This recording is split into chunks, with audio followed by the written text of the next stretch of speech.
All right, welcome to TNA Impact Wrestling's Weekend Review with the PWC Pro Wrestling Chat. I'm your host, Marcus Collins.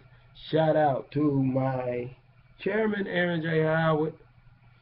Also to the co-chairman, which is Ernestine Long Collins, my wife, as well as former SmackDown General Manager Teddy Long's daughter. Yes, this really is true. I want to give a shout out to my boy Tommy Sickup for stepping in for me on Friday night, calling the play-by-play. Uh, and all the rest of the admins, it's a long list of you, but thank you for doing what you do because you're the reason that PWC is one of the top pro wrestling chat on Facebook. And I mean, we growing stronger every day. So let's get to the start of the show. From what I seen the Hardys.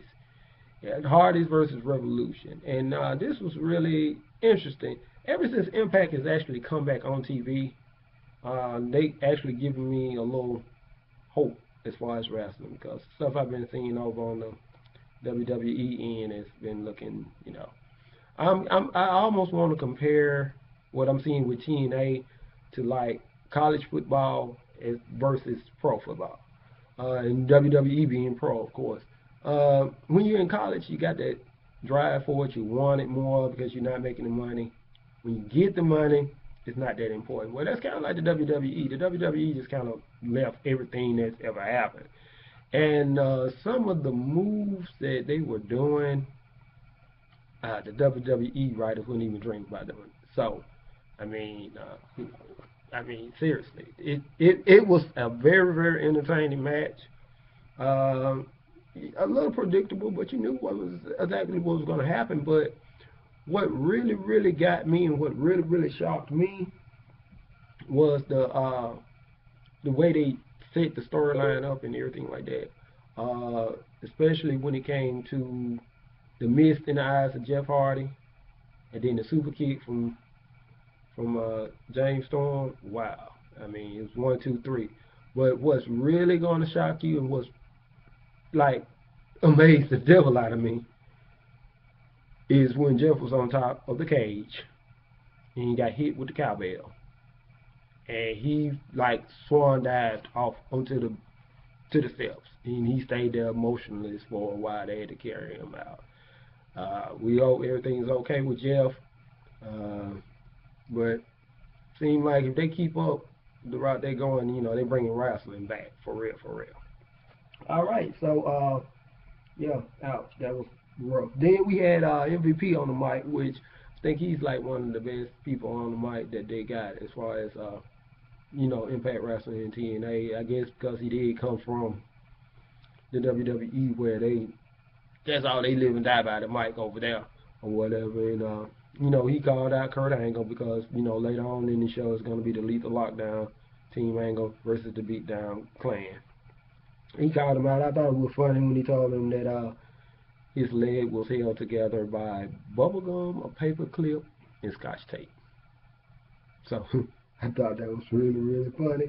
And yeah, it was that. So that was an interesting little promo that he did there. And so then after that, it was the grudge match between Bobby Roode and Eric Young, which I'm liking these grudge matches, and it's really hard to tell. And I said this as I was watching the replay tonight. It's hard to tell the heels from the faces, but it's almost like you like them both. I mean, Eric Young kind of had a point. Bobby Roode used to be a heel. I mean, you just from week to week, you never really know who's the heel, who's the face. That's the unpredictability about it that I'm liking from what I'm seeing. So, I'm going to give you all the opportunity. This is going to be posted. You'll get the opportunity to make your comments, whether they're good or bad. That's what we want to do. Because, PWC, that's what we do. We concentrate on getting the reviews and getting the views and the comments of all our members and followers. So, but yeah, Bobby Roode, the It Factor, they fought. It was a hard fought match. It was good. They used the chairs. I mean, what can I say? It was entertaining to entertaining. I mean, it was just so far, like I said, since I've been watching Impact since it came on January the 7th. I'm having to give it. I mean, I'm sorry, that blanked out on me. I got to give it on a scale of 1 to 10. So far, it's rating like a 7 every week with me. So, uh, but finally, Bobby Roode did win. Uh, well, first, let me go back. I'm sorry.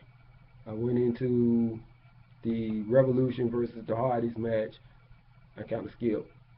Revolution did retain the tag team belts. Him and Abyss, they retained. And then when Jeff fell off the top of the cage, that was after the match. But they still the tag team champions. Okay, now back to the winner of the Bobby Roode Eric Young match. And the winner of that was Bobby Roode, who did the what is called the Roode Bomb. Yeah. Which to me, if anybody's ever noticed the Roode Bomb, it looks an awful lot like the AA. That's just me. That's the way it looks to me too.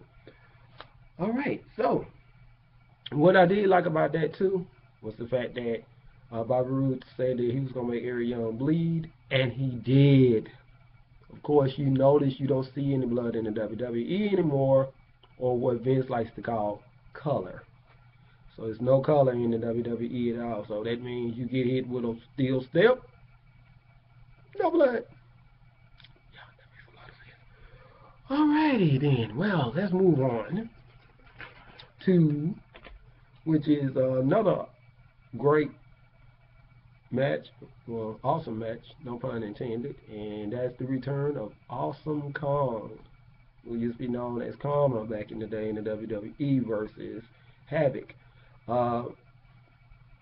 Once again, one of those matches that is just classic. I mean, these girls don't even look like net. They will kill the divas over there in the WWE. Seriously, I don't know a diva that will be able to hang with Havoc and Awesome Kong. I mean, it's serious, brutal. I mean, the match, it just went back and forth, up and down. They power slammed each other. I mean, that was the most entertaining I've ever seen as far as ladies wrestling, because the Divas is nothing really to me but a high class fashion show. Sorry to say, but that's what it is to me. Awesome Kong picks up the win. So that's the way that went. So that's gonna be interesting to watch later on down the line. Finally, and the one I'm gonna concentrate on the most and close out with is going to be the Lethal Lockdown, which is Team Angle versus the Beatdown Clan. Needless to say, this was like one of the most entertaining matches to me. 6 sides of steel. It was entertaining. The moves, like I said, you can tell it's still a lot of learning. They still got a lot of work to do, but if they keep it up, and they get a couple more superstars, then they are going to be on the right track. Because right now they're doing everything that they need to do to be in the place they need to be to compete with the WWE. Because right now the WWE storylines, they suck. And even Triple H said it on his podcast, which I wish I would take a listen to, the Stone Cold podcast that he did, which was very interesting. It's a lot of things that he wish he could change that he can't, that's being ran by Vince. So that's neither here nor there, but the Lethal Lockdown was totally entertaining all the way. Even though Kurt Angle and them went in at a disadvantage, it was a man short, and then one man was crippled too. Wow, I got to put it in my notes who it was, but Gunner got crippled. They messed up his shoulder, but then all of a sudden, Lashley music hits. Like, okay, what is he doing out here? Comes to the ring. He walks up to MVP. He shakes his hand.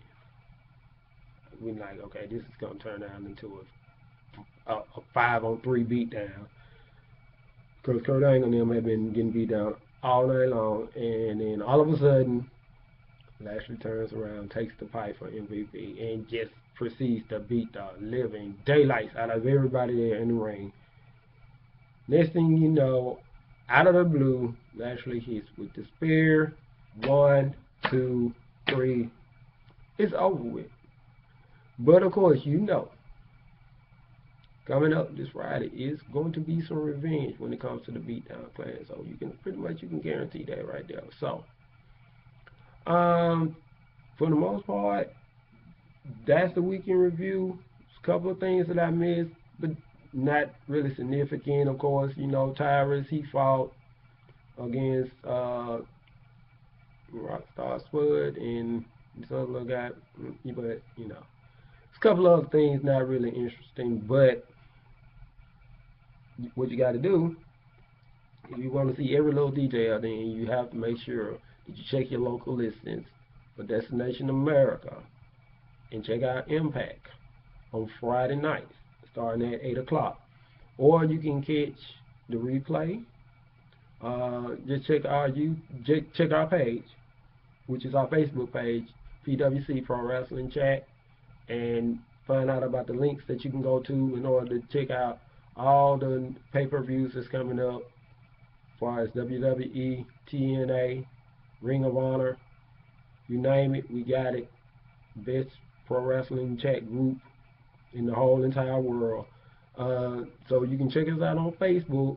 We got 1,563 members and growing. That's the way it's going. So, hey, I want to thank each and every one of y'all for my post-show review. I hope you like it. It's my very first one. So, basically, that's it, y'all. So, hey, keep it locked, keep it tuned. I'm your host, Marcus Collins, TNA Administrator. Also helping me out is Thomas Ficker. He's also a TNA Administrator. Like I say, if you got any questions, make sure you hit us up on Facebook. Tune in to me next week. Same time. Same web channel. We'll be back. Y'all take it easy.